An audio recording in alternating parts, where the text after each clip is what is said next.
Bienvenidos a un nuevo capítulo de La Gran Renuncia. Nuestro invitado de hoy es Alejandro Frenkel, licenciado en Psicología, consultor en Capital Humano y Desarrollo Organizacional, con más de 20 años de experiencia en recursos humanos.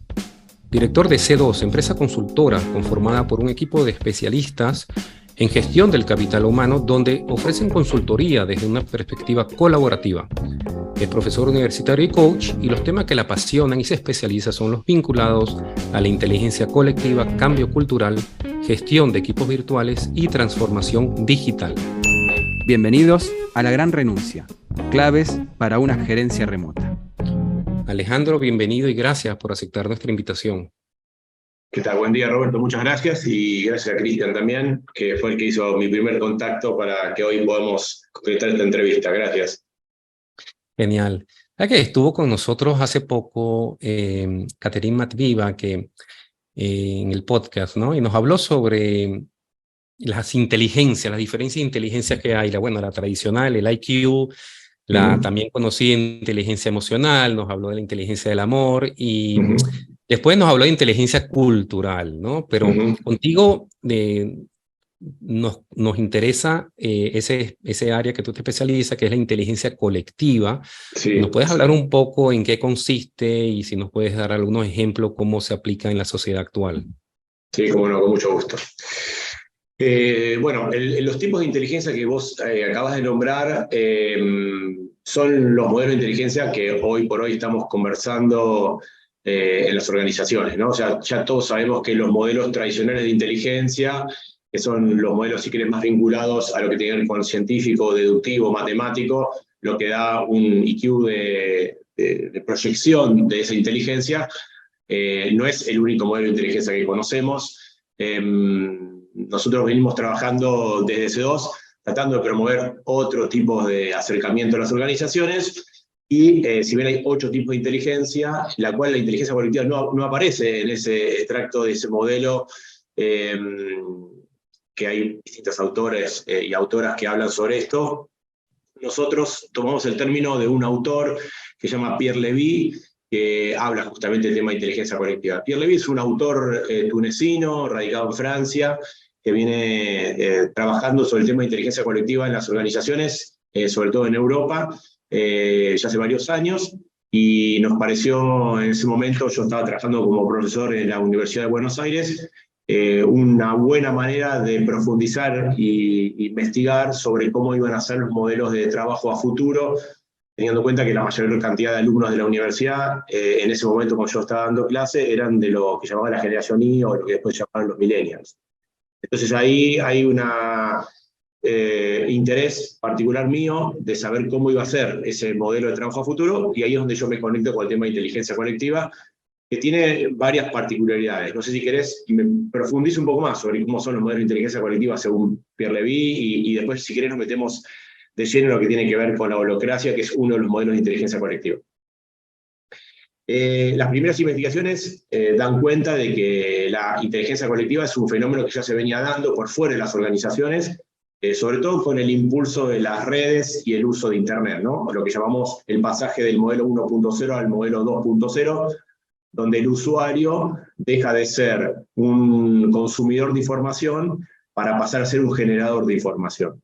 O sea que los modelos 2.0 dan la posibilidad de la interacción. Este potencial que desconocíamos hasta que Internet nos da esta chance de manera exponencial de conectarnos en cualquier parte del mundo y con cualquier persona, todas personas que tengan los medios para hacerlo, ¿no? Porque también tenemos que ser conscientes que tiene que ver con una brecha económica, no solamente digital, el acceso a la información a través de Internet, pero aquellos que tenemos posibilidad de hacerlo, tenemos una herramienta que crece día a día con más posibilidades, con más opciones, con más posibilidades de conectividad.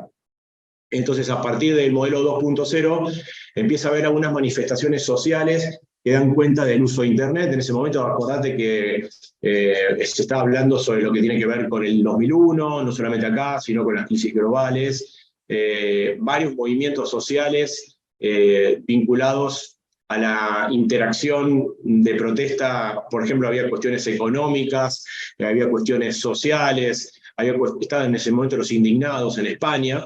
empezaron a utilizar herramientas digitales para la interconexión y la toma de decisiones. Esto hacía que, por ejemplo, una anécdota que fue divertida, pero no tanto para la policía, la encriptación de la información con el uso de teléfonos, como en ese momento estaba BlackBerry, permitía que un grupo reducido de personas se moviera por la ciudad sin que la policía supiera dónde están, ¿no? Se autoorganizaban para moverse por la ciudad y no permitían que los encuentren cuando estaban en un tipo de protesta. Después, originalmente hay plataformas colaborativas también, ¿no? Como el caso de Taringa, o también Linux como modelo de software colaborativo. O sea, ya hay un montón de indicios desde el año 2000 de que esto venía funcionando. El término de inteligencia colectiva surge por primera vez alrededor del año 2007 aproximadamente, y toma mucho más fuerza en el 2010, o sea que no es un término nuevo. De hecho, hay muy poca bibliografía todavía escrita. Por eso yo tomé autores como Howard Bloom, o tomé autores como Pierre Levy, y después un poco de investigación de la universidad para empezar a armar una propia definición, ¿no? Así que por ahí está más o menos la lógica de los modelos de inteligencia colectiva, que además toman el aprendizaje, justamente, y por eso nombraban la tecnología, de la inteligencia artificial. Porque justamente la inteligencia artificial tiene dos grandes principios, ¿no? Que son la descentralización de la información y la autoorganización. O sea, cuando uno maneja en su auto, y si tiene Waze, está manejando información descentralizada, ¿no? ¿Cuándo se autoorganiza? Cuando vos compartís esa información con la plataforma, que a su vez la comparte con otros Wazers. Hasta ese momento, si vos solamente lo que haces es ves un pozo en la calle, pero no lo comunicás al resto de la gente, todos los que van a pasar por el mismo pozo. O todos los que tienen un desvío de tránsito, si no lo comunican a la aplicación, van a tener el mismo desvío de tránsito. La tecnología nos dio esa posibilidad de interactuar, de ayudar, de colaborar de manera desinteresada, ¿no? Y ahí tenemos otro ejemplo, además de Waze, que es Wikipedia. Wikipedia es una herramienta muy potente, que a mí me dio un montón de información para pensar la posibilidad de generar un Wikipedia en las organizaciones, donde lo que se prioriza es el capital de conocimiento. Y no tanto quién lo dice, sino que ese reservorio de conocimiento esté a disposición de todos. Así que bueno, por ese camino empezamos, teniendo en cuenta esta lógica de descentralización y autoorganización como principios de la inteligencia artificial, que se pueden volcar tranquilamente para cualquier modelo de gestión social y colaborativa.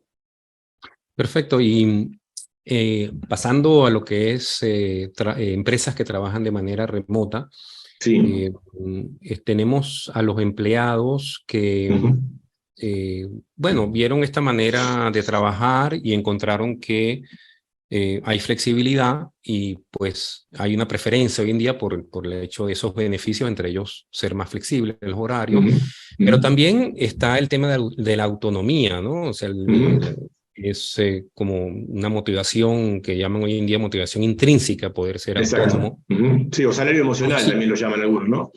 Ok, exactamente. ¿Y consideras que las empresas que trabajan remoto tienen ese reto, ¿no? O sea, quizás sea más fuerte el reto de la inteligencia colectiva que en empresas presenciales por el mismo hecho de la estructura organizacional? No necesariamente. A mi gusto, creo que el modelo de horizontalidad que propone la inteligencia colectiva tiene más que ver con un modelo mental, no tiene que ver únicamente con la distancia, con la virtualidad. Vos podés ser una empresa presencial, súper jerárquica, o una empresa virtual muy horizontalizada, muy de la lógica de inteligencia colectiva, o al revés. Tiene que ver con un cambio cultural, no tiene que ver únicamente con la virtualidad. Sin embargo, trayendo, Roberto, lo que vos decís, por supuesto que la virtualidad de alguna manera impulsó la necesidad de delegación, de descentralización y de confianza, producto de que no tenés la posibilidad de verte con el otro y tenés que delegar, tenés que confiar porque no tenés la posibilidad de verte presencialmente, por lo cual la pandemia obviamente impulsó la posibilidad de descentralización. Pero también hay dispositivos que controlan la cantidad de horas de pantalla de una persona frente a la computadora. Entonces decís, sí, te dejo trabajar en el horario que vos quieras, manejá tus horarios, pero cuando vos te conectás, yo sé si te conectaste o no te conectaste, cuántas horas te conectaste, si estuviste trabajando o no estuviste trabajando. Entonces, ahí das cuenta de que no necesariamente la virtualidad es sinónimo de trabajo con delegación y con inteligencia colectiva y con horizontalidad, sino que tiene que ver con el modelo mental y tu necesidad de controlar, que además sabemos que no se puede controlar, ¿no? Pero la verdad que las organizaciones han manejado muchos años esta lógica donde el capital de conocimiento era top-down, ¿no? O sea, los que estaban arriba pensaban y el resto proponía y el resto de la población, la gran mayoría, ejecutaba. Ese modelo se está cayendo a pedazos hace años y las jerarquías se empezaron a reemplazar por roles. Porque lo que importa, obviamente, en estos modelos de horizontalidad es quién sabe y cuánto sabe para poder compartir con otros, y no tanto si es o no jefe o superjefe en el modelo de superhéroe, ¿no? Y hay un montón de organizaciones que están yendo hacia esa lógica, sociales, políticas, económicas.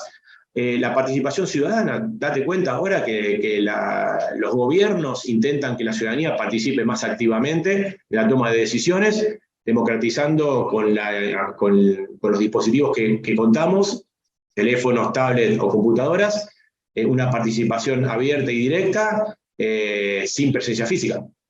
Vos podés votar, podés elegir, podés seleccionar proyectos hoy en muchas plataformas de muchos países. Y es más, hay partidos políticos en Europa que han logrado posicionarse incluso con diputados, siguiendo la lógica de lo que llamamos democracia en red, que acá en Argentina funcionaba con el partido de la red hasta donde funcionó, y que en Europa funciona con el partido pirata. Siguen teniendo esta lógica de participación abierta y distribuida, donde lo que importa son las ideas y después la discusión de esas ideas para después llevarlo a la política y la implementación de la política. Alejandro, y ahora nos metemos un poquito con el concepto de holocracia, ya de lleno. Sí. Comentanos qué significa, de qué se trata y también un poco cuándo surgió. Bien. Mira, hay un término anterior a la holocracia. Yo creo que la holocracia es hija de la sociocracia. La sociocracia fue el primer término, ¿no? que se empezó a conversar. Lo que pasa es que la sociocracia tenía básicamente una lógica más pensada para países. Entonces, los modelos sociocráticos pretendían una participación abierta de la ciudadanía sin que los representantes estén tomando decisiones de manera aislada. Eso era básicamente la lógica sociocrática. En la holocracia, lo que se hizo es una adaptación de los modelos sociocráticos masivos, porque la participación ciudadana puede ser de millones, a modelos más controlados, más chicos y más organizados, y ahí es cuando surge la holocracia. Estamos hablando alrededor del año 2010, 2012, más o menos. O sea que tiene 10 años, o sea, es muy, muy joven todavía la holocracia. Y las características fundamentales que tiene están vinculados a lo que decía recién, ¿no? Desarmar las jerarquías y poner más por delante el tema de los roles. Se hacen concesiones respecto al tema de la toma de decisiones. Si hay alguna objeción muy fuerte sobre la idea que va a avanzar en un proyecto, en una implementación, se discuten sobre esas objeciones, y si no avanza con la decisión de la mayoría. Eso básicamente. En el mundo, no solamente modelo holocrático, sino que hay lo que llaman las DAO, que hoy por hoy están proliferando por todos lados, que son organizaciones autónomas y descentralizadas, que además tienen tomas de decisiones encriptadas. Cuando se toma una decisión, esa decisión queda encriptada y no se puede volver para atrás. Quiere decir que ya está consensuado ese modelo, ¿no? Y eso sirve tanto para estatutos, toma de decisiones, inversiones. Las DAO tienen sistemas encriptados muy interesantes de toma de decisiones abiertas, y las organizaciones ponen a los mismos participantes de esas organizaciones avanzar en la toma de decisiones. Y eso le da más nivel de agilidad, más nivel de eficiencia, más nivel de transparencia, más nivel de innovación. Por lo menos por mi experiencia, lo que sucede cuando se trabaja en proyectos holocráticos es que las personas perciben que su idea tiene un potencial que no tiene límites, y no hace falta que vos ocupes un lugar jerárquico o no la organización. Si tu idea es potente y tenés los socios para avanzar en esa idea, eso es suficiente. Perdón, ¿qué diferencia hay entonces entre el modelo holocrático y un modelo de cooperativa, digamos, en la figura jurídica industrial de cooperativa? Porque se Bien. parece bastante por lo que decís. Sí y no. Primero, que la cooperativa tiene, lo que yo entiendo del cooperativismo, una distribución equitativa respecto al tema de los ingresos económicos. La holocracia no necesariamente. Puede ser que vos ocupes una posición distinta en la organización y eso sea consensuado por la organización y conocido por la organización. Hay transparencia, o sea, no hay problema que alguien gane más. El tema es que no se sepa que gana más. Entonces, muchas veces me ha pasado de gente que dice, yo no sé por qué no puedo saber cuánto gana mi jefe, ¿no? Y tengo una anécdota divertida, y después vuelvo a tu pregunta. una vez hizo en una organización multinacional una bienvenida a jóvenes profesionales en un auditorio, y quien estaba en ese momento gestionando esa reunión, dando la bienvenida a esa organización, que tiene un puesto jerárquico muy importante, les daba la bienvenida a estos jóvenes profesionales y dejaba un espacio abierto para preguntas. Y nada, la gente preguntó cuestiones comunes, ¿no? ¿Cómo es el tema de trabajar acá? ¿Cómo es el clima laboral? ¿Cuál es la proyección? ¿Qué posibilidades tengo de desarrollar mi talento? Pero hay un joven que hizo una pregunta muy interesante, que es, ¿cuánto ganás vos? Le preguntó. Porque yo quiero saber cuando llegue a tu puesto cuánto voy a ganar, ¿no? Obviamente la persona quedó paralizada, no supo qué contestar, intentó no contestar y de hecho no la contestó. Pero eso da cuenta de un nivel de complejidad que tiene el dinero y la jerarquía y el poder en las organizaciones, donde parece que hay ciertas cuestiones que no se pueden hablar, que son tabúes. Y en los modelos holocráticos todo se puede hablar. De hecho, por ejemplo, los aumentos, en algunas organizaciones como Ten Pines o 10 Pines acá en Argentina, los mismos aumentos salariales son promovidos por los mismos colaboradores de la organización. O sea, quienes deciden los aumentos, los ingresos y las inducciones son justamente los mismos colaboradores. Entonces, eso también es una diferencia con lo cooperativista. Después, otra diferencia es que cada uno tiene su área de expertise. No es que todos discuten todo. Si yo soy especialista en sistemas, me juntaré con la gente de sistemas y en todo caso habrá reuniones abiertas donde otras áreas participen para dar su punto de vista, pero los que más o menos conocemos ese modelo de gestión, llámese marketing, recursos humanos, sistemas, nos juntamos los que conocemos de eso. Porque muchas veces el lenguaje técnico que no maneja el resto de la organización. Entonces, ahí también hay una diferencia. No es que todos sabemos de todo, sino que todos trabajamos, operamos y acompañamos la decisión de la mayoría. Después hay toda una cuestión ligada a la formación, capacitación e inducción que la hacen las mismas personas de la organización.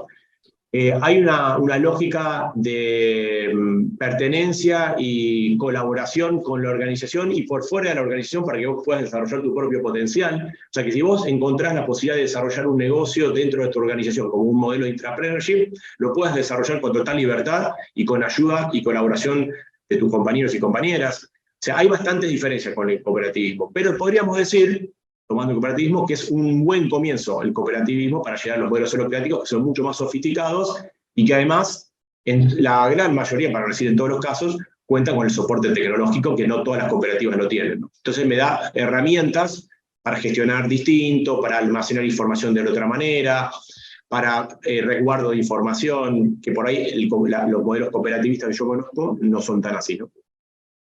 Sí, eso que comentas, perdón Alejandro, Sí. me recuerda un poco sobre el tema de los sueldos, de la transparencia en eso, lo que ha escrito este empresario Ricardo Sembler de Brasil, ¿no? Sí.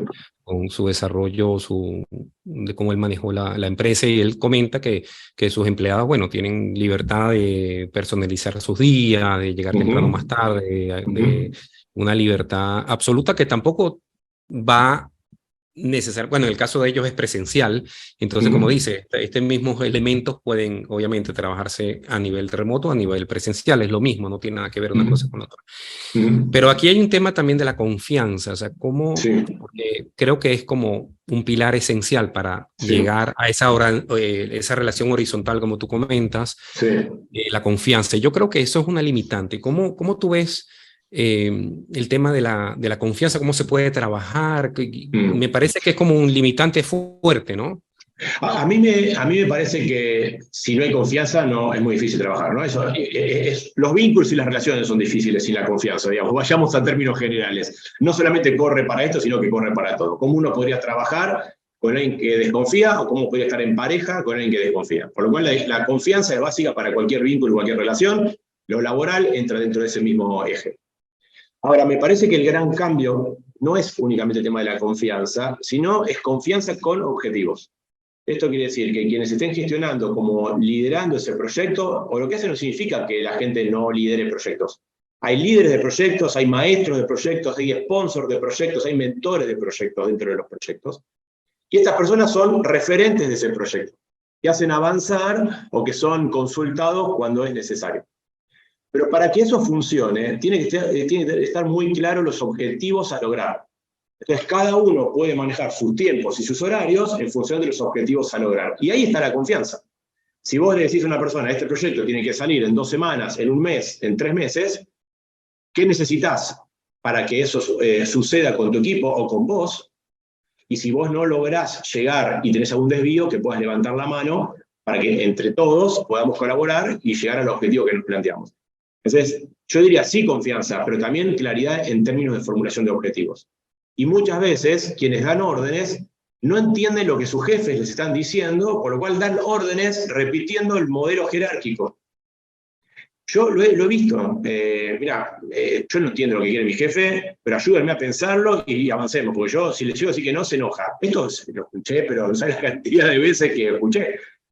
Cuando en realidad capaz que no está claro para nadie, y quien está bajando la orden tampoco lo tiene claro, y preguntándole, lo estás ayudando o la estás ayudando a la persona a resolver algo que en conjunto y de manera colaborativa y basado en la confianza va a potenciar tus resultados y va a potenciar la confianza y la colaboración. Quiere decir que a vos te interesa lo que te estoy diciendo, por lo cual, como te interesa, te metiste, me preguntaste y definimos en conjunto cómo vamos a avanzar. Y en ese avance se ponen días, horarios, tiempos, recursos, depende cómo se defina. Por eso hay modelos de feed forward, por ejemplo, ¿no? que son justamente los que impulsan en reuniones colaborativas de equipos este tipo de gestión de conocimiento. Acá lo que importa básicamente siempre es el capital de conocimiento, ¿no? ¿Quién es el experto o la experta que puede acompañar este proyecto? Y cómo acompañarlos. Y además que haya la posibilidad de rotación.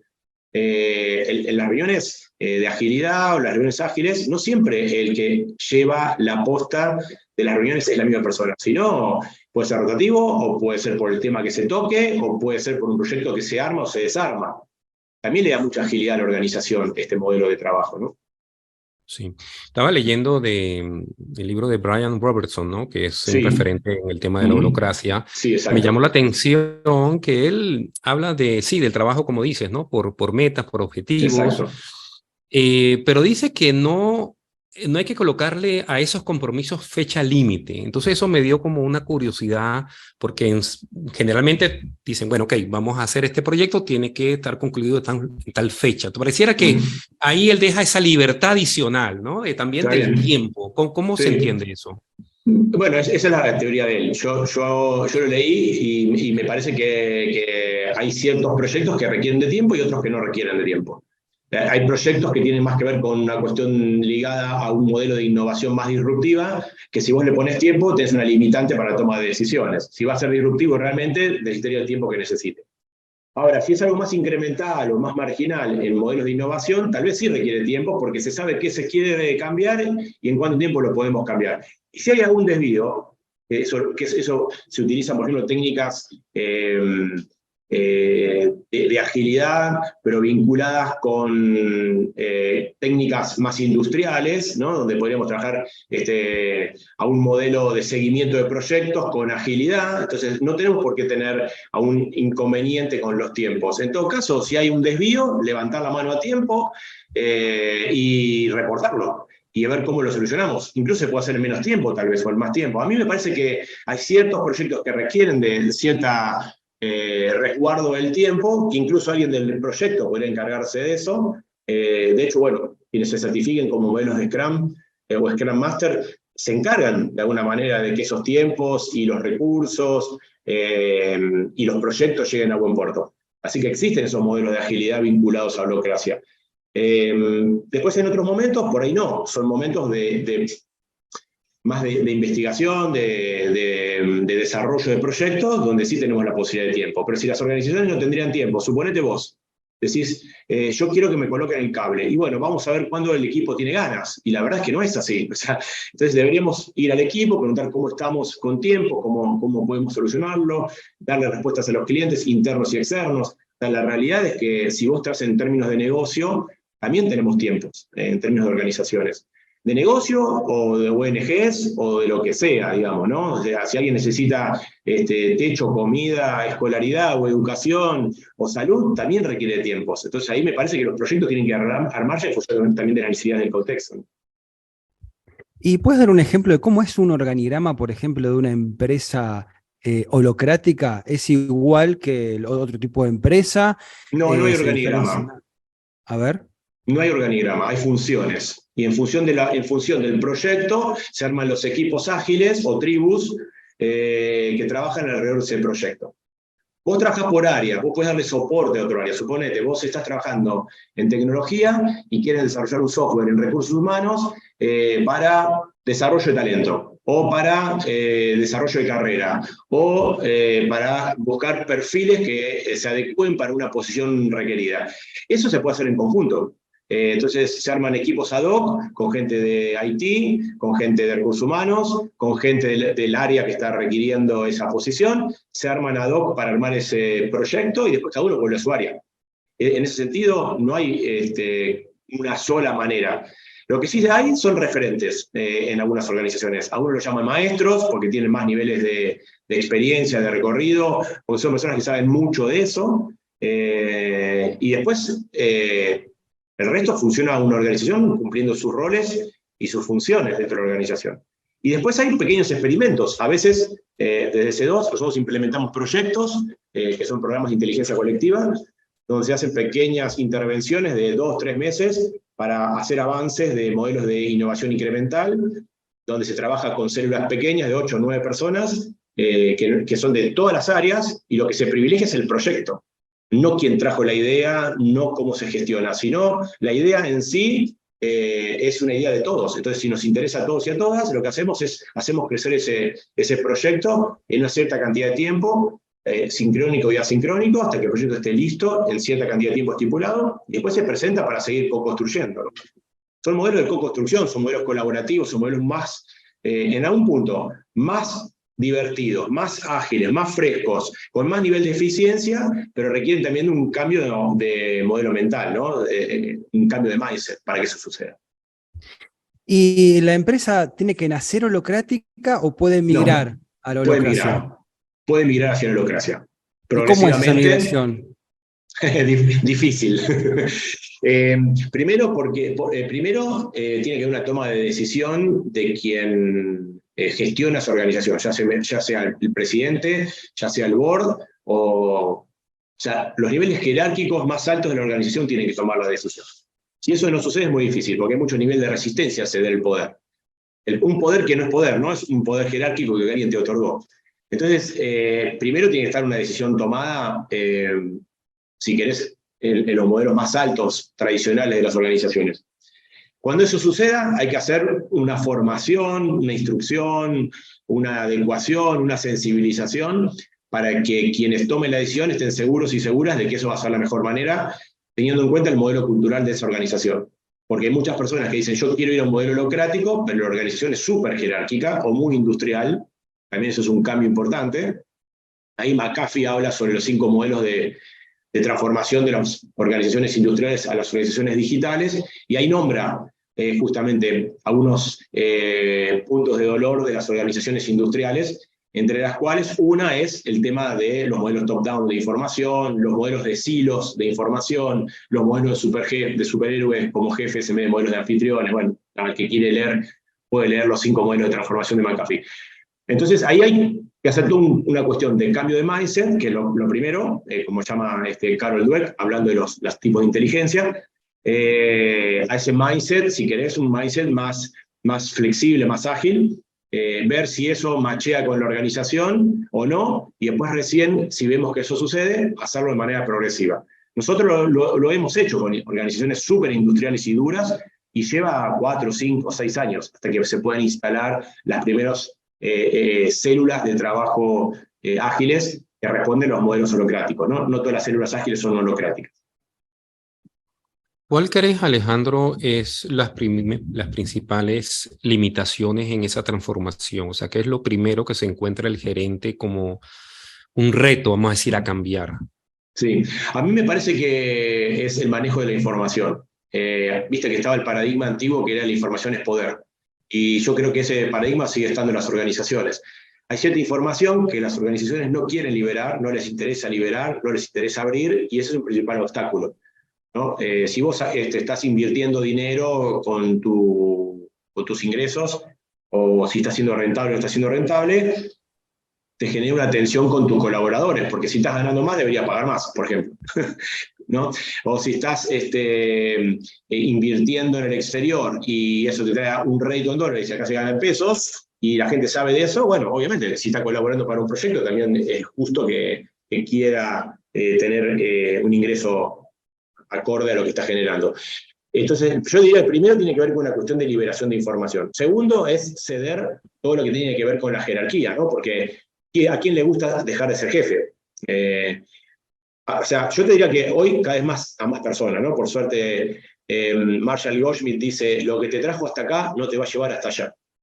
Y yo estoy muy de acuerdo con eso, ¿no? O sea, a los jefes que los trajo hasta acá este modelo, no necesariamente los va a ayudar a llegar hacia el nuevo escalón, que es el nuevo modelo de liderazgo, ya no de jefatura.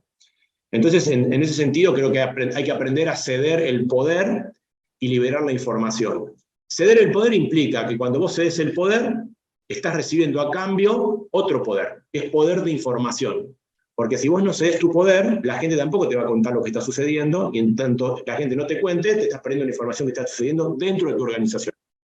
Así que estás perdiendo más de lo que estás ganando. Y después creo que tiene que ver con aprender modos de gestión, ¿no? Los modelos de época son modelos mucho más de anfitrionazgo, son modelos mucho más de vulnerabilidad, de cercanía con los colaboradores, y hay muchos líderes que no les gusta mostrarse vulnerables y cercanos a su gente, porque sostienen que la dureza te da jerarquía. Y la verdad es que hoy lo que te da jerarquía es el capital de conocimiento y la cercanía con la gente. Eso es lo que las organizaciones que mejor clima laboral tienen, justamente declaran que esas son virtudes que esa organización hace que uno no se quiera ir.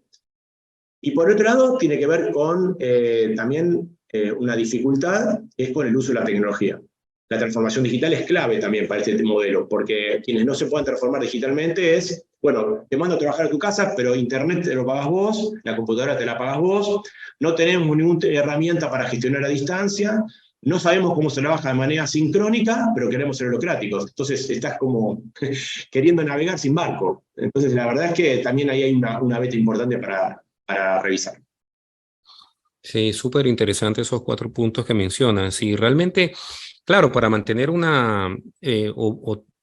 digamos, ir hacia la búsqueda de una organización con los beneficios de una organización horizontal, tienes que ceder la información. Pues no puedes pretender que la persona sea autónoma si no sepa exactamente cómo funciona. Lo que dices, los directores o jefes están celosos de que no vaya a tener la información y qué puede hacer con esa información y todas esas ideas de antes. Y también hay un cuestionamiento sobre el gerente, ¿no? Porque el gerente también como que dice, bueno, ¿qué hago yo aquí? Si en realidad se arman soluciones y muchas de esas soluciones vienen justamente de las personas que están en el día a día trabajando, mucho más que el gerente, podemos decir que el que está en el campo de batalla es el que está funcionando y puede traer soluciones. Ahora, quizás el gerente pase más como a un tipo de coach y no realmente como a esa palabra de supervisar, ¿no? De chequear. Exactamente. Hay un modelo interesante para gestión de liderazgo de época, que es el modelo Singularity University, que se llama el liderazgo exponencial.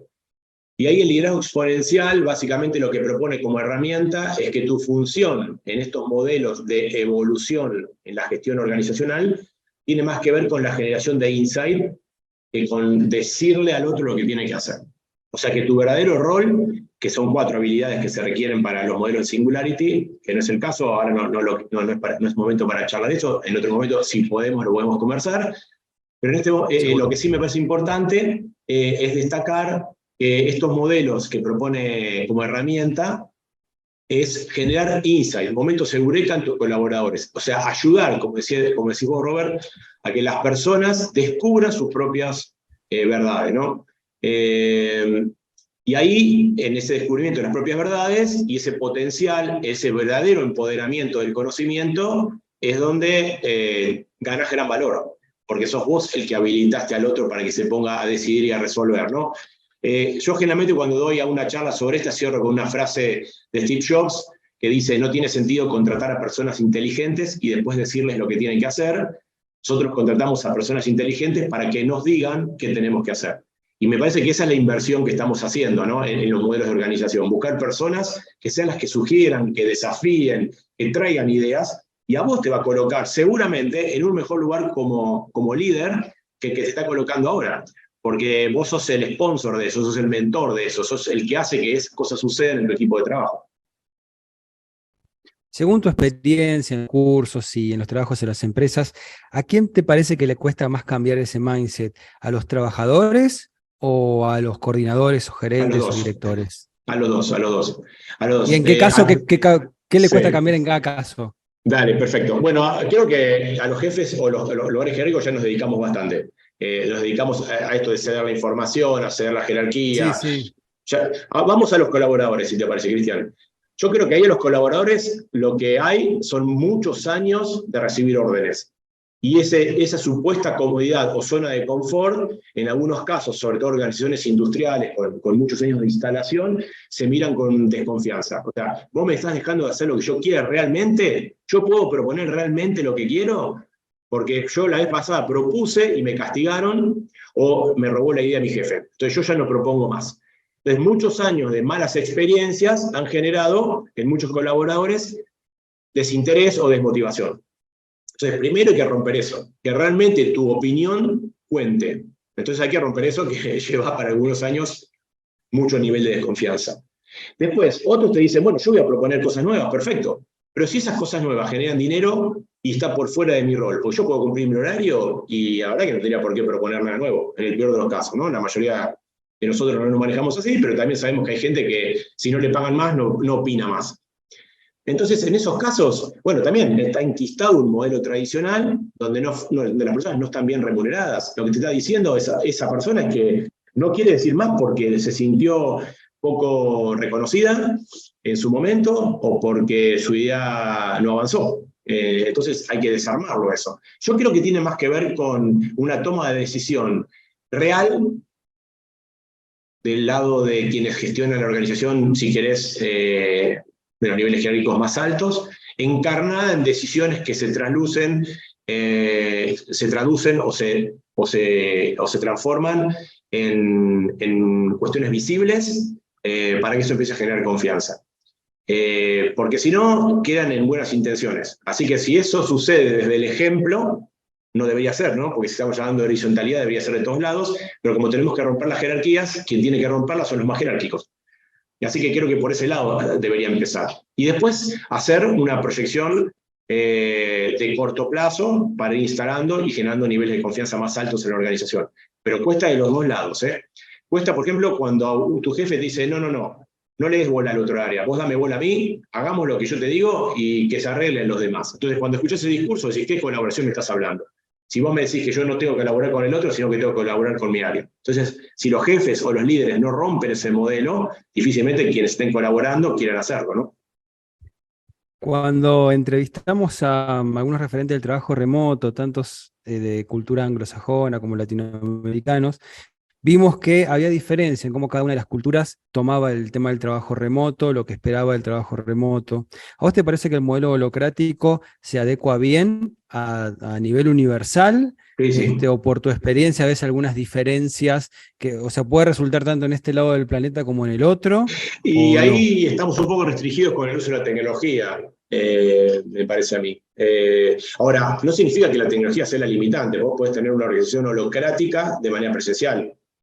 Pero si vas a trabajar de manera remota, tenés ahí la variante de la tecnología, porque ¿cómo trabajas en tiempo asincrónico si no tenés una plataforma para alojar proyectos? ¿O cómo gestionás reuniones si no tenés manera de comunicarte con tus compañeros y compañeras? O sea, es muy difícil, yo diría que es imposible. Pero bueno, hoy la tecnología está, las herramientas están, la disponibilidad está, y los modelos mentales, sobre todo las nuevas generaciones, están a la orden del día para que eso funcione. Así que yo creo que están dadas las condiciones perfectamente. Estaba leyendo, Alejandro, que o sea, en el 2021 habían 35 millones de nómadas digitales. Sí. En 2023 no sé cuántos habrán, pero es un montón, es una masa de gente que, si bien son digitales, en realidad están conociendo otras culturas presencialmente. O sea, por supuesto. ¿Verdad? O sea, el conocimiento que ellos tienen presencial es enorme. Y me sale el tema de que quizás esta masa puede ser puede crear un peso en la balanza política en el mundo, ¿no? Porque estamos hablando de millones de personas que están no aprendiendo de lo que aprendieron en la cultura local, de cómo son las otras culturas, las otras personas, sino que están viajando y presenciando. ¿Qué opinas sobre eso? ¿Crees que Sí, sí, eso... sí. Yo creo que eso, digamos, es una apuesta fuerte de las organizaciones que está pasando muchísimo. Hay planes de hasta un año para que las personas puedan viajar por el mundo y trabajar a distancia, de nómades digitales. Y después hay muchas personas, porque el nómade digital no necesariamente trabaja en una organización, puede ser totalmente autónomo, ¿no? Yo conozco fotógrafos, gente que hace paseos en bicicleta, o se monta en una van y viaja por el mundo haciendo trabajo social, y también son nómadas digitales. Y lo que hacen básicamente es que su trabajo lo suben a las redes y consiguen apoyo global. Yo creo que está enriqueciendo muchísimo la vida laboral, pero también la vida de todos nosotros, porque yo me puedo estar enterando de lo que pasa en India gracias a que sigo a un matrimonio que está yendo pueblo por pueblo haciendo títeres o montando obras de teatro sin idioma, ¿no? O sea, en lenguaje mudo, o haciendo danza, intercambiando experiencias de danza con tribus africanas. O sea, la verdad es que el aprendizaje es enorme, tanto para quien lo gestiona como para quienes seguimos en redes esos modelos de trabajo a distancia. Así que me parece que este fenómeno que se está dando es un fenómeno hermoso, divino, súper creativo, innovador. Y yo creo que sí, aquellas personas que vuelven a la organización o que quieren trabajar en relación de dependencia a la organización, le van a dar un plus a la organización y las van a nutrir con un nivel de riqueza y de modelo mental que las organizaciones necesitan para ser más frescas a la hora de ofrecer servicios o productos. Y después habrá también posibilidades de que los nómades digitales generen nuevos espacios de conocimiento, nuevos espacios de negocio, nuevos espacios de servicio que antes no existían. Producto de contactarse con un entorno que no es el tradicional. Estamos para vos, Alejandro, frente a una nueva revolución industrial en el sentido de organización del trabajo, porque me parece un cambio muy, muy radical. Veo cómo se va disolviendo todo este paradigma industrial de la primera revolución y todo lo que surge a partir de ahí, ¿no? Se me viene a la cabeza el análisis de Foucault, de vigilancia y de poder, de cómo se vigilan los trabajadores. Bueno, todo esto, el modelo holocrático, parece disolverlo y parece parece demandar una nueva mentalidad de parte de los componentes de esa sociedad, de cómo encaran, hasta de cómo ven la vida, te puedo llegar a decir, y cómo se ven a sí mismos. O sea, digo revolución en este sentido, en que no es nada más voy a usar un iPhone, sino que cambia cómo veo la vida, cómo me levanto, cómo actúo. Quería compartir esto con vos y ver si va por ahí, si te parece. Mirá, sí, me parece y es muy pertinente la pregunta. Primero porque hoy se dice que estamos en la quinta revolución industrial. La primera revolución industrial, bueno, todos sabemos, ¿no? Fue la máquina de vapor, después saltamos a la electricidad, después saltamos a la mecanización, después saltamos a la cuarta, saltamos a lo que tiene que ver con la robotización, y después saltamos a la cuarta, que es la robotización, pero con inteligencia artificial. Hasta ahí estamos en la cuarta revolución industrial. Quiere decir que las máquinas tomaban decisiones, digamos, preprogramadas por el humano hasta la tercera. En la cuarta toma sus propias decisiones. Quiere decir que las computadoras o la inteligencia artificial le da la chance a ese robot de saber cuándo tiene que parar, cómo tiene que producir, ¿no? Hasta ahí llegamos a la cuarta revolución industrial. Es todo lo que es Big Data, Analytics, todo lo que le aporta a la robótica, que la tercera era solamente robótica, ¿no? Las plantas industriales cargan una cantidad de pesos que ningún humano podría cargar en la tercera revolución. Pero en la cuarta, además de cargar peso, te avisa que le falta el insumo y que ya mandó a hacer un pedido del insumo para que ese insumo esté en el momento que la máquina lo necesite. Así llegamos a la cuarta. ¿Qué se dice? ¿Cuál es la quinta revolución industrial? Y siempre con el temor de cada revolución industrial. ¿Qué va a pasar con la mano de obra, ¿no? Humana. Porque siempre, desde la primera hasta la cuarta revolución industrial, siempre la pregunta es la misma. ¿Qué va a pasar con la gente? Y la realidad es que siempre, bueno, nos fuimos transformando, fuimos adquiriendo nuevos conocimientos, nos fuimos adecuando, pero ahora se habla de la quinta revolución industrial. Y ahí es donde me parece que engancha muy bien tu pregunta, Cristian, porque la quinta revolución industrial dice volver a lo humano. Ya tenemos la tecnología. Ahora hay que volver al humano. Hay que volver a los principios básicos del bienestar, de la salud, del cuidado, de los vínculos, que eso le va a dar un impulso a lo que ya la tecnología tiene, que la tecnología sigue creciendo sola, porque, digamos, hoy se programa a sí misma la tecnología, obviamente que hay programadores y cada vez hay más generaciones que ayudan a que eso tome mayor impulso, pero ¿qué pasa con el humano, con el rasgo del humano? Y ahora sí está realmente instalada la pregunta, y me parece que es muy válida tu pregunta, porque justamente estos modelos holocráticos empiezan a desarmar eso humano que era casi esclavizante, que era vos sé lo que yo te digo. Y ya eso no funciona así. Es ¿qué me sugerís? ¿Cómo lo hacemos juntos o juntas? Entonces me parece que sí, la holocracia entra en un muy buen momento hablando de una quinta revolución industrial. Siempre a nuestros invitados les pedimos algún consejo, algún texto que hayan leído, ¿viste? Esos que te rompen la cabeza, como decimos, Sí. para abrir nuevos horizontes, para expandirnos. Y bueno, te queríamos pedir esa recomendación a vos el día de hoy. Bien, buenísimo. Bueno, muchas gracias. Uno ya lo nombró Robert, ¿no? Que es el libro de Brian Robertson, que es un libro de los pocos que hay escrito sobre holocracia. Ahora, yo creo que hay que hacer dos cuestiones antes de leer. Primero, es saber si a uno le interesa el modelo. Me parece que ahí también hay una cuestión de propio modelo mental, de propio mindset, porque si no, va a ser muy difícil que uno pueda decodificar lo que están diciendo autores como Robinson o Pierre Levy. Yo empezaría por Pierre Levy. Si me decís a mí, los principios básicos están en Pierre Levy. Lateralmente te diría que para entender mindset, tal vez Carol Dweck, me parece que es una autora muy conocida ya, hay videos, si no te gusta leer, puedes ver un video en YouTube sobre las charlas de Carol Dweck. Amy Edmondson habla muy bien también sobre el tema de cómo gestionar equipos colaborativos, sobre todo basados en el error. Ella trabaja mucho sobre el tema de la gestión basada en el error. Después hay un libro que yo utilicé para trabajar más sobre la cuestión biologicista de los modelos de cómo funcionan las tribus y cómo funcionan las colmenas. Es medio nerd el dato, pero Howard Bloom trabaja sobre los modelos colaborativos también en abejas, en hormigas, y es interesante porque hay ciertos principios de colaboración muy interesantes para profundizar. Así que yo diría por ahí, Pierre Levy, Howard Bloom, Carol Dweck, Robertson, me parece que tenemos ahí como bastante, Amy Edmondson, hay un montón de cuestiones que ahí pueden sacar como información. Dijiste Carol Dweck, ¿es D-U-E-K? D-U-E-K, sí. Ella Perfecto. trabaja sobre mindset, básicamente, sí. Bueno, muchas gracias. Mucha data tenemos para investigar. ¿Y alguna herramienta tecnológica que vos recomiendes, que hayas usado, que te hayas sí, sido útil? hay un montón, de nuevo, pero las herramientas no sirven si vos no sabés usarlas, como todo. ¿Viste? Vos podés tener el mejor de los celulares, pero podés saber marcar nada más. Entonces, yo diría, está bien la herramienta. Yo te voy a decir, Slack, Jira, Kanban, Trello, son todas herramientas que sirven para trabajar en tiempo sincrónico y asincrónico, ¿no?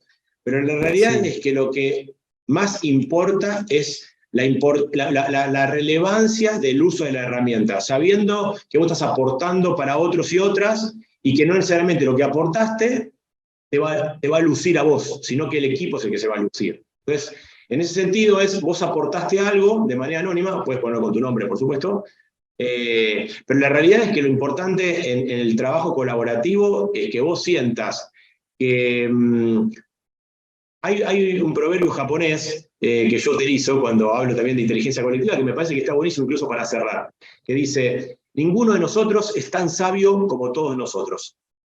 Y ese proverbio justamente a mí me dio ganas de contarlo cuando doy charlas de inteligencia colectiva, porque no hay capital de conocimiento más grande que usar todo el capital de conocimiento de todas las personas que quieren aportarlo. Y por eso está Wikipedia.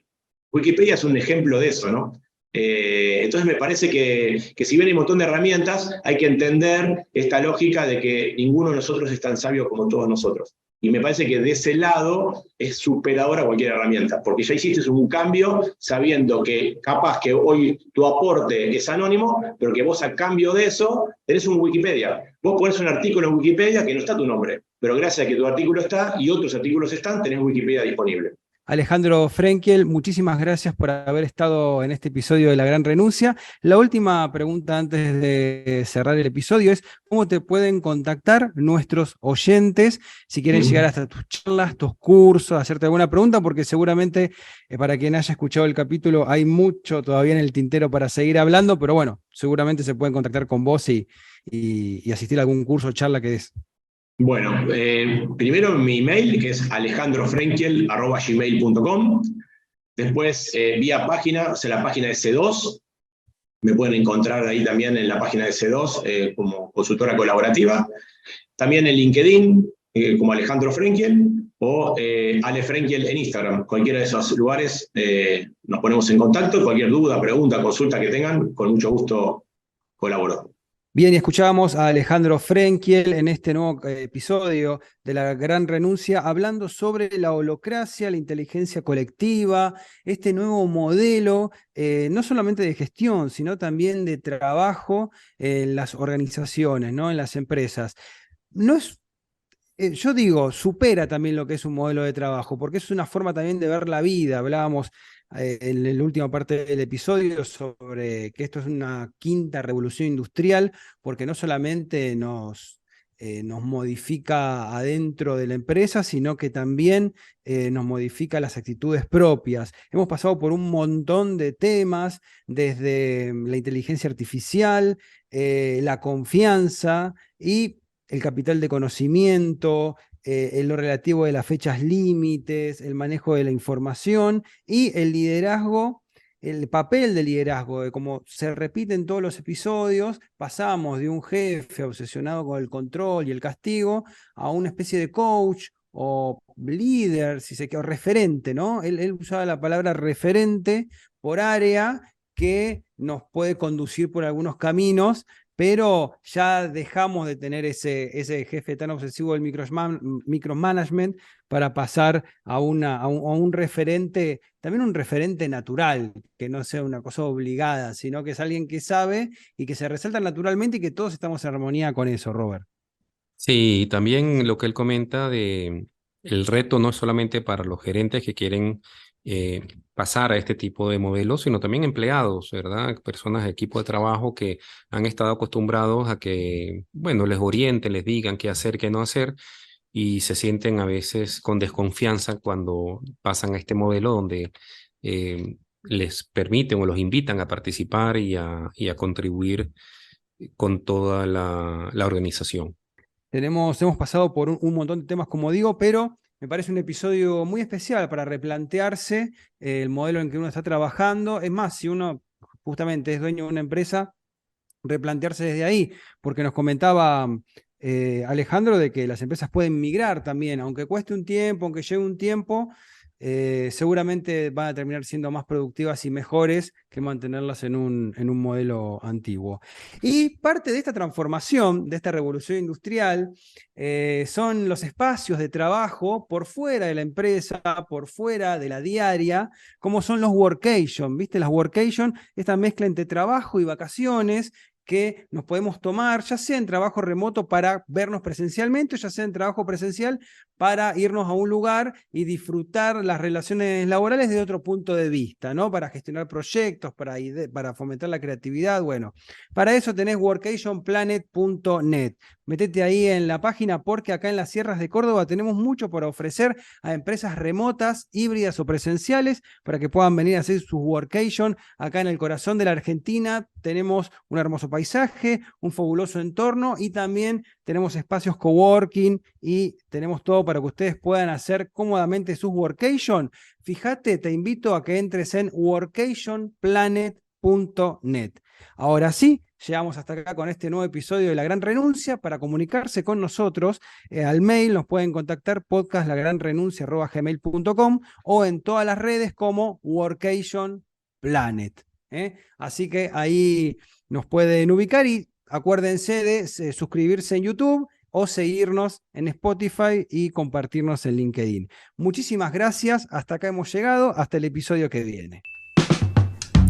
Escuchaste La Gran Renuncia, un podcast producido por Roberto Schlesinger y Cristian Curto. Si te gustó, Hacé clic en el botón seguir y nos vemos en el próximo episodio.